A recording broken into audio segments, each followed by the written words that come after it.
பாட்டு அப்படின்னா விழிக்கு துணை வெண்மலர் பாதங்கள்னு தொடங்குற பாட்டு. கந்தர் அலங்காரத்துல இருக்கு இந்த பாட்டு.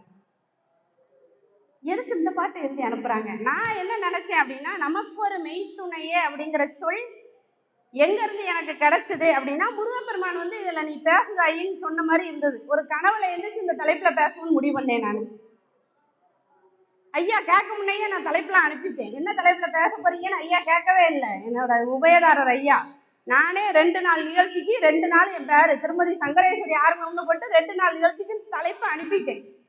எதற்காக இந்த தலைப்பு அனுப்பினேன் அப்படின்னா, கந்தர் அலங்காரத்துல நிறைவு சொல்லுது. நிறைவு சொல், கடைசி சொல் கிடையாது, ஞாபகம் வச்சுக்கோங்க. 107 பாட்டு இருக்கு கந்தர் அலங்காரத்துல. 107வது பாட்டுல கடைசி சொற்றொடர் தான் நமக்கு ஒரு மெய் துணையே அப்படிங்கிறது.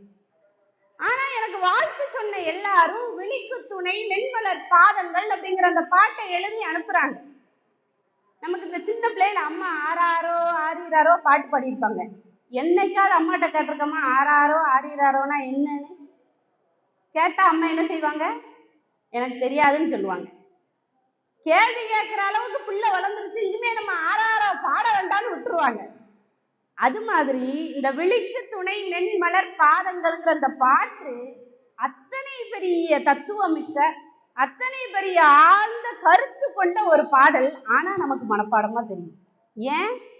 எல்லாரும் பாடுறாங்க, எப்போதும் காதுல கேக்கு, திருவிழாவுக்கு வந்தா கேக்கு, வீட்டுல பாட்டு ஓடுது, வேற யாரோ போன் பண்ணல அவங்க போன்ல ரிங்டோனா காலர் டியூனா அது இருக்கு.